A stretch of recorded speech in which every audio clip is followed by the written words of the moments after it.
Hey everyone, welcome to the Society of Thoracic Surgeons. This is the Intermacs User Group webinar. It's Wednesday, November 30th, 2022.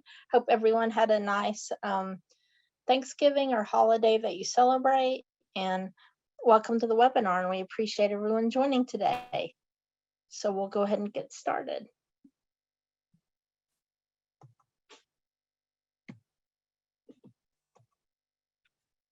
So today we have, we're going to welcome the Intermacs database team. We have Dr. Brandon Singletary, who's going to be presenting on the Pedimacs dashboard that launched at AQO at the end of October. We have Patricia Potter. Dr. Rama will not be joining today, neither will John Pennington, I don't believe. Maceo Cliche, the clinical data analyst, who's responsible for all those report questions and handling the reports, is on. And we have Jeannie Ann Love, who's the patient care manager director that handles all the transfers. And we have Dr. Ryan Cantor that can handle any questions that we may have today. So I just want to again go over the COVID-19 update. This is still in effect. Televisits are encouraged for those sites that are doing those. The quality of life surveys may be done over the phone by mail. I know it's difficult to do it by mail, but if you can do it by phone, that would be the preferred method. And just a reminder, if follow-up visits can be done outside of the visit window, but you need to enter the last date of the follow-up date visit into the database. And you have 30 days after the follow-up window due date to enter the data for the COVID-19 exception. We have our contact information. You can contact myself or Patricia. And then we also have a database operational questions website. We have many resources. We have our STS National Database webpage. We have the Intermacs and Pedimacs webpage. And I believe we need to update this URL since UAB has migrated to AWS, or Intermacs data warehouse has, sorry.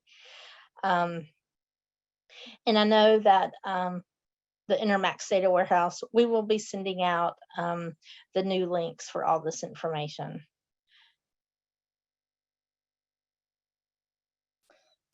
And just a reminder that the next user group webinar is January 25th at 1 p.m.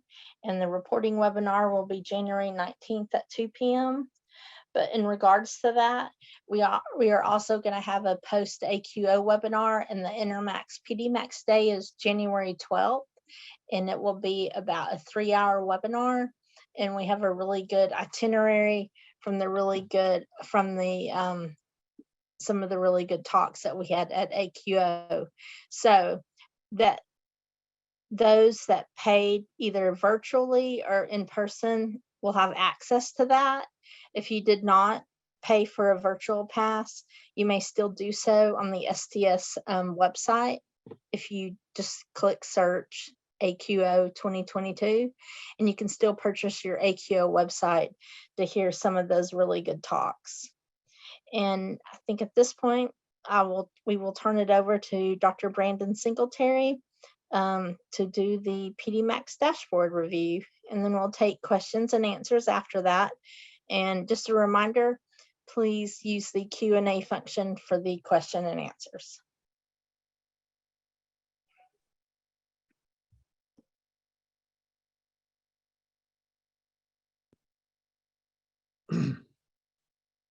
Thank you, Catherine.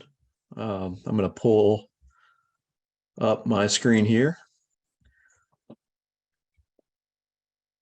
And good afternoon, everyone, or good morning if you're on the West Coast, I guess. I am going to be doing a quick demo of the Pedimacs version of our dashboard. This is after the success of the Intermacs dashboard, we were asked to do a similar version for the Pedimacs database. And so this will be very similar kind of in the way it looks and the way it functions to that Intermacs dashboard, if any of you are familiar with that. However, with obviously Pedimacs data. So from the main Pedimacs site, you would access this dashboard. Once clicking on that and getting into the dashboard, this would be the main landing page that you would see. So this is your reported events tab. And the basis for this exhibit for the dashboard is to provide a brief overview of your site. So the events of interest that each site would be wanting to see, and counts for the calendar year over the previous 4 years up to that current date in the system. And this kind of provides just again a brief overview of your site, the events and forms that you've submitted, kind of being able to provide a quick check on, okay, so I've sent in 4 implant forms this calendar year. Is that what's showing up here? And kind of being able to check yourself against what you feel like you may have entered into the system. Also kind of give you a brief trend over things like active patients, which are new patients entered into the system. I'm sorry, all active patients at your site. New patients, so new patients receiving implants into your system, all implants, regardless of new patient status, and then some of your adverse events. So bleeds, infection, device malfunction, transplant, death, and neurological dysfunction. Well, transplants on a. From here, we also have a patient characteristics tab. This provides a kind of look at your patient characteristics as compared to overall Pedimacs across some demographic and clinical characteristics, including age group, gender, race, device class, patient profile, and device strategy. Within each of this tab and the other tabs that we will be looking through, we provide a filtering option within each of these as you select these based on what characteristics you might be interested in looking at a subpopulation of both your site and overall Intermacs. This would allow you to look at, various combinations of filtering options. Obviously, the more you select, the lower number of patients you might have. And if you select enough, you might select a population that doesn't exist at your site. So for instance, if I select everything but destination therapy for this Hospital X site, there are no there were no destination therapy patients within that random sampling of patients. But considering your patient population of what you see at your site, you would be able to make that determination. And as you select these, you can scroll down and look at the distribution. Again, comparing your site to all of Pedimacs.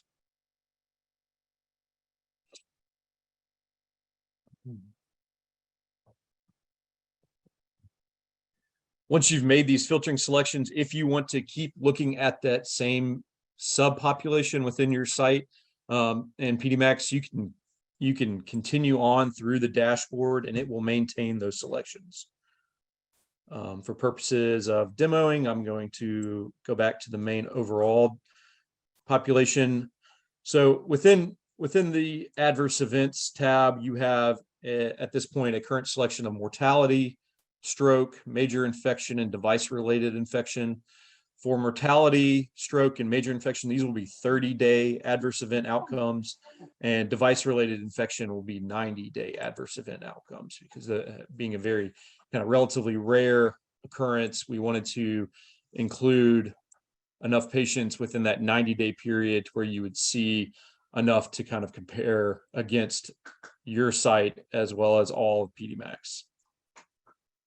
Again, depending on your, any subpopulations of interest, you can make selections below based off of device class, patient profile, device strategy, as well as those demographic characteristics as well.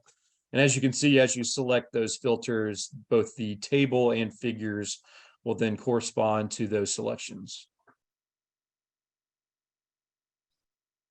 And so what these adverse event tabs will provide you is an overview of the previous 4 years, those events occurring within those previous 4 years, and showing you number of patients implanted versus the number of deaths or whatever AE you're looking at, a patient percent of mortality, 30-day mortality or AE within that time frame, as well as the total follow-up days. So that is your follow-up is stopped at either 30 or 90 days. So this is the total days of follow-up for each patient that was included in that time period.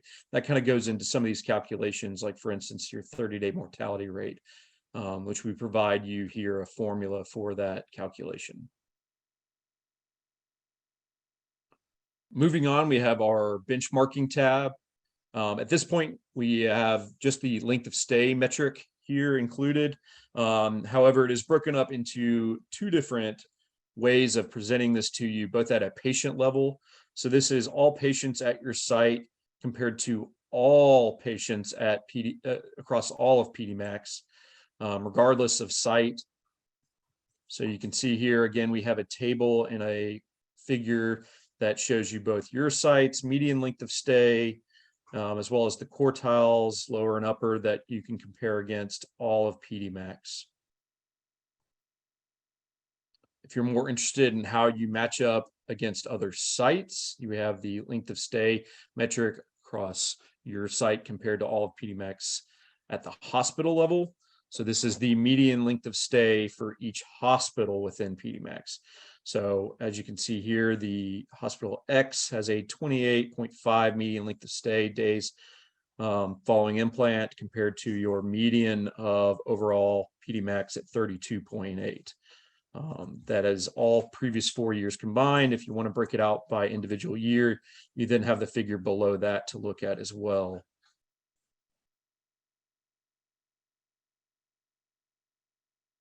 So for each of these outcomes and adverse events and patient characteristics tabs, this data will be updated on a monthly basis based on the builds and updated accordingly. As you can see, there's a little bit of data lag. It won't be completely up to date based on some quality checks that we provide on our end, and then putting that out to you on a monthly basis for you to then come in here to the dashboard and see.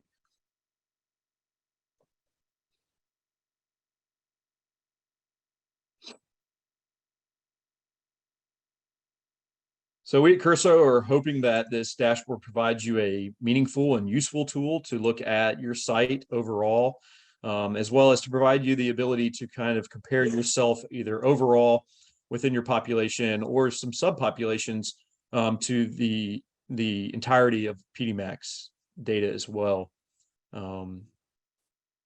This time, if there are any questions, I will take that. If not, I hope that you will get some use out of this dashboard. And if there is any further questions, or if you get in there and want a kind of more individualized demo or some additional help, myself or anyone within the Curso group would be more than happy to help. And thank you very much for your time. Thanks, Brandon. Appreciate that. I know. And can you just, will we be doing quarterly updates on the Pedimacs dashboard as requested, or? So we will be doing updates as far as adding some additional metrics or functionality moving forward as well. That is a part of our plan to continue to both improve the dashboard as well as add additional I guess exhibits or metrics or various things that the users, if there is any feedback you would like to provide that back to us, we are all for creating this to be the most useful version of a tool for the end users, and that's our hope. Great, thanks, Brandon. So it looks like we do have a few questions. Lori's asking, and I don't see John, or maybe John, anyone.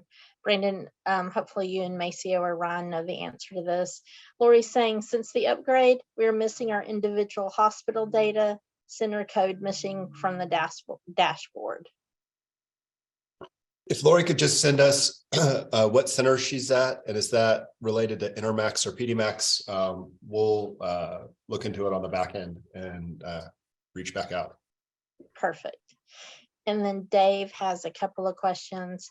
How does he get access to these dashboard and the reports? And then he has another one saying, in my current role, I do not enter data. However, we download the Intermacs data and run reports on our data.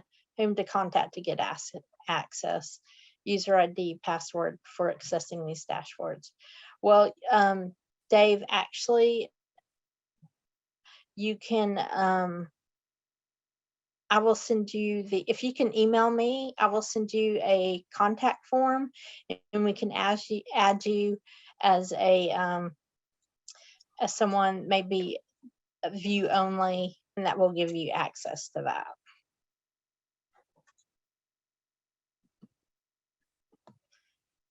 We have another question for the dashboards. It would be helpful if the coverage dates would include data for the upcoming quarterly report cohort. Example, 4/1/2021 through 9/30/2022. Is that possible? I guess that's one for Brandon and Ryan.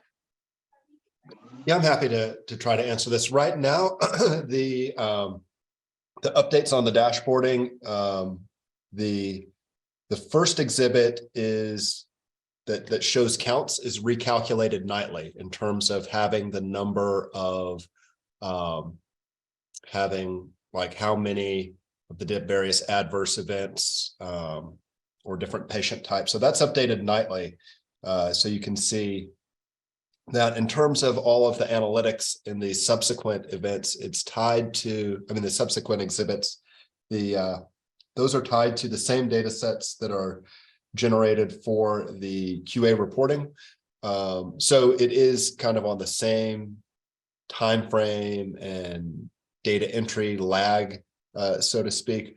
But our dream for this, as we do updates over the course of the next year and beyond, is to have it toggled so that you can set to as early as live data on that. But that's a feature right now that is not implemented. And also scaling the time frame for the dashboard. Those are also on our radar for future enhancements. Great, thank you, Ryan. Okay, our next question from Tiana. Since the migration, I have a patient on my dashboard that belongs to another facility. How do I fix this? Tiana, if you can email me, this is Patricia, you can email me and I can take a look at it and figure out where this patient belongs.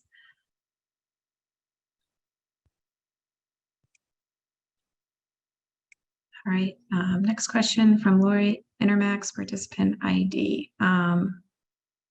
Trying to remember, Lori, what was your question? Oh, Lori, you were saying that you did not have your site data in the dashboard. It was only the Intermacs data. I can send your site code to Ryan and Brandon. I will say, I do believe that this has happened at a couple of sites. It's not just specific to your site since the data migration. And I believe Chase and Rama are looking into this, but I will pass along your site code to Ryan and Brandon just to be sure. Excuse me. Patricia. Hey, Dave, thanks for sending your email. I've got it written down, took a picture of it. So I'll definitely email you the contact form so we can get you access. All right, and the next question from Colleen. Can the adverse events be drilled down further as far as the time period in which they occur? Currently, the reports only show early less than 3 months and late greater than 3 months. Oops. Sorry. We are looking for driveline infection breakdown in particular.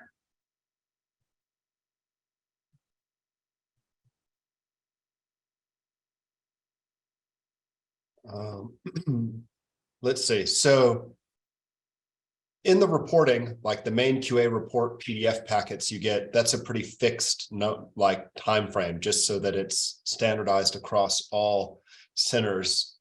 You have a variety of ways to kind of access events that are happening. in a shorter time frame. So the dashboard is looking at driveline events. What's the time frame there, Brandon, for the AE? We don't currently have driveline infection for Pedimacs, but in Intermacs, that's within 90 days. Okay, so that would be the same. So that doesn't really add it there. We could imagine different exhibits in the dashboard there. Our Intermacs Kaplan-Meier tool would let you do time to first. I believe it has driveline. I'm not 100% sure. You know, it might be worth chatting with our reporting team to see the best access, you know, point on that. And if it's something that applies to all centers, you know, there's a variety of ways of where we could include that in our reporting. I'm not really sure what the best approach is without knowing a little bit about exactly what you're trying to get. And in general, you can always download the AE infection events Excel, you know, and you'd see which one of those are driveline infections. So, I mean, you have access to your own data. I'm just not sure the exact ask on what aggregate data you're trying to compare to. Yeah, Colleen, you can always utilize the live data downloads. So feel free to email Patricia and I, and we're happy to, if you have not utilized those, we're happy to contact Devin and she can train you on those.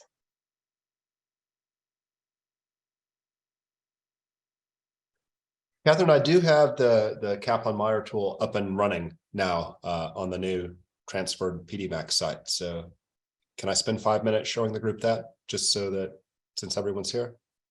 Yeah, that'd be great. Okay. Let me share my screen and log back in. Here we go.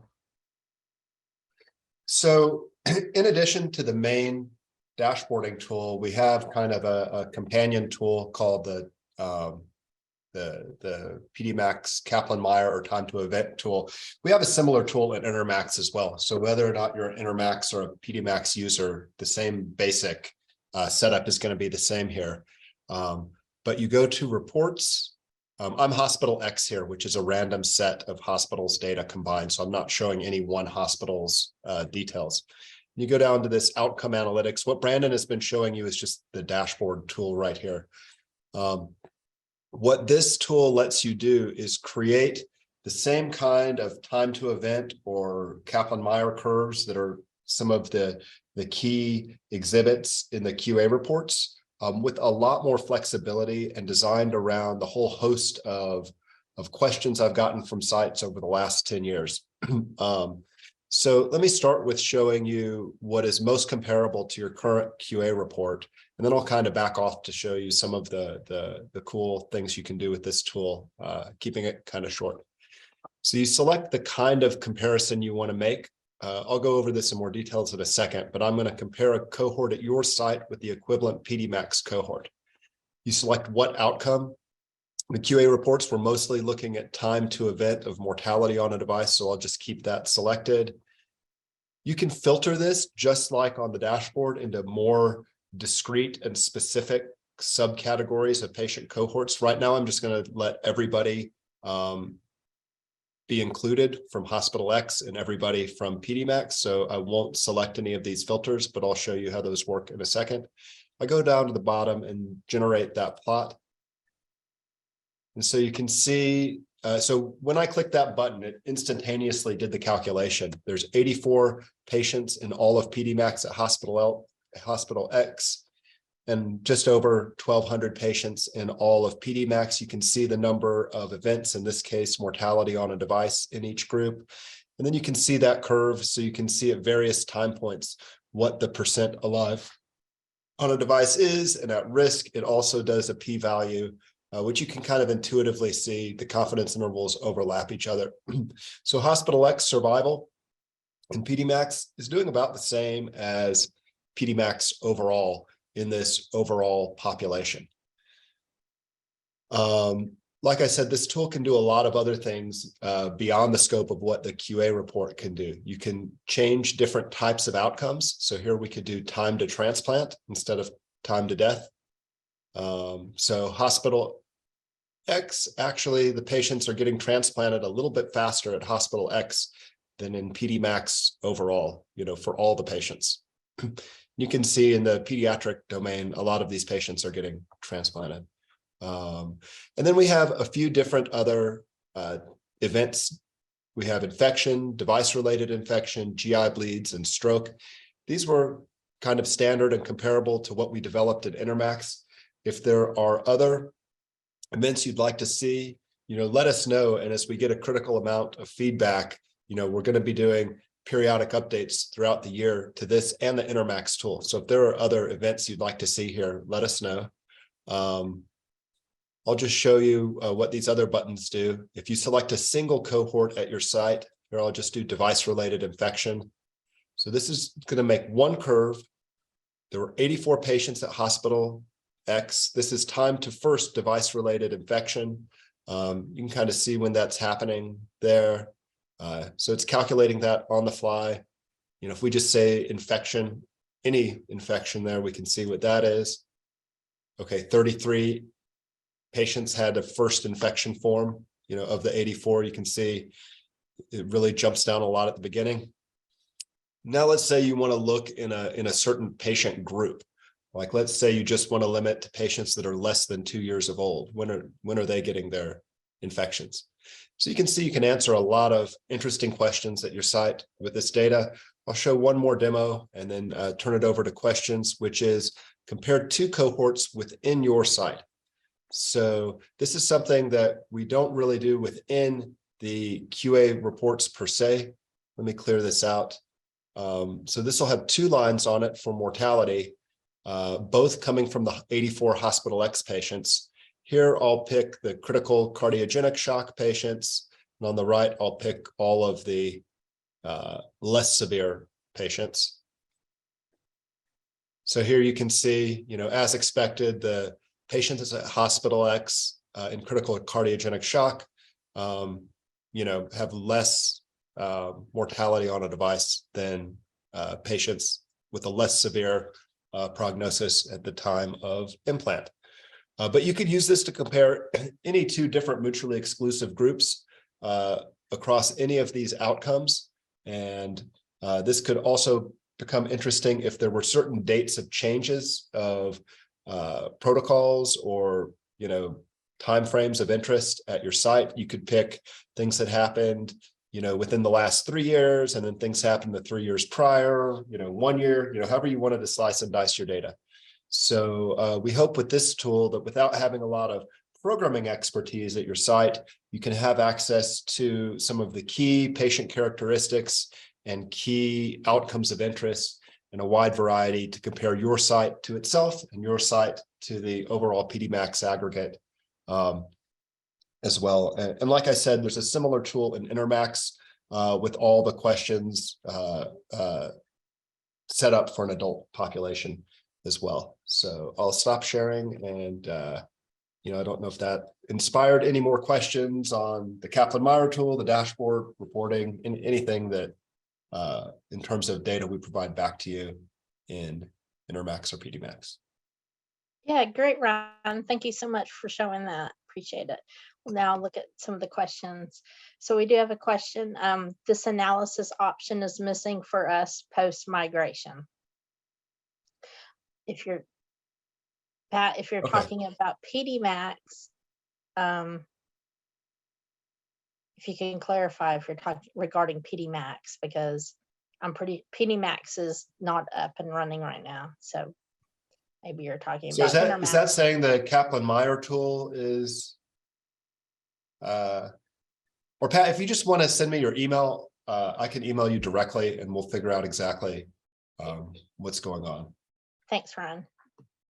The next question, on my dashboard, the reported events tabs has no information. The other 3 main tabs have data. Should I give this more time to load or contact you all?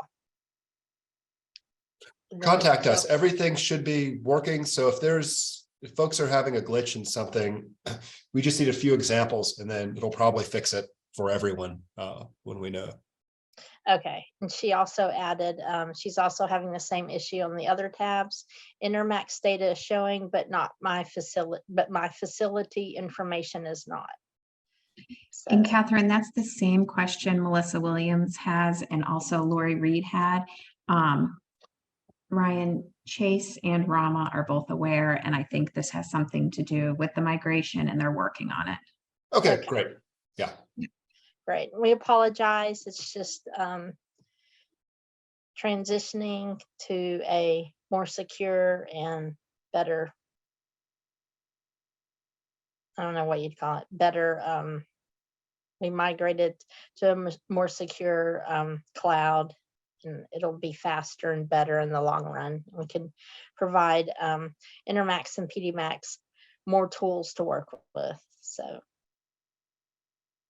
Yeah, I know that team is working, pretty much getting all of that stuff resolved is their top priority. So I anticipate we'll have a solution. right, soon. but if anyone on the call has any questions or any issues post migration for Intermacs, and Pedimacs should be back up, I think Friday is what I'm understanding. So if y'all have any issues, please, you can email Patricia or I, and we will definitely send it to Rama and the programming team and let them look at it and get it worked out.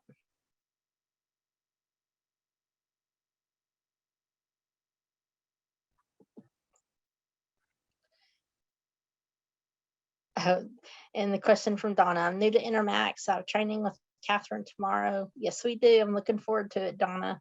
How do I get reports training?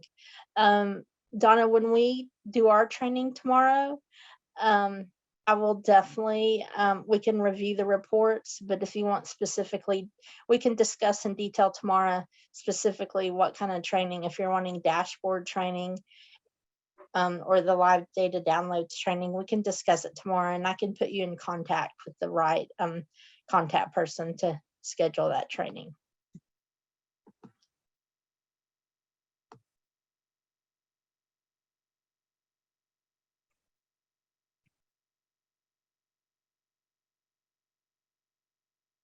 Okay, are there any more questions?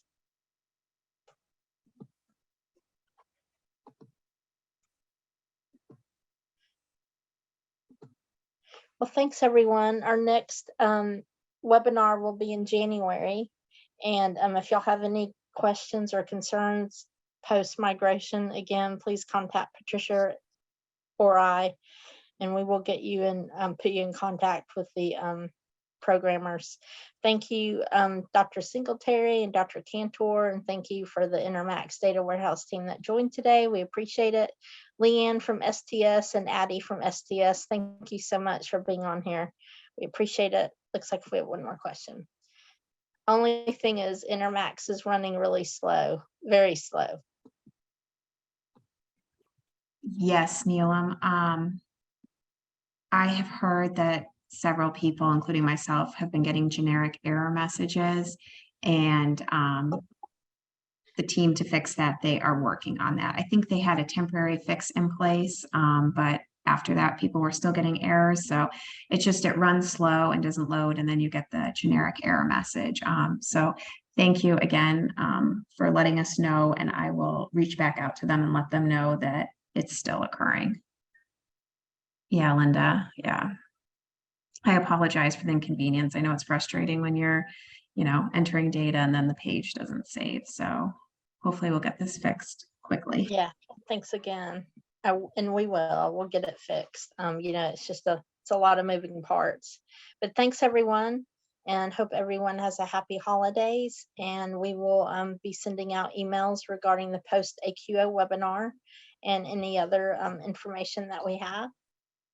So thanks everyone. Thanks everyone for joining today, and have a great rest of your day. Bye-bye.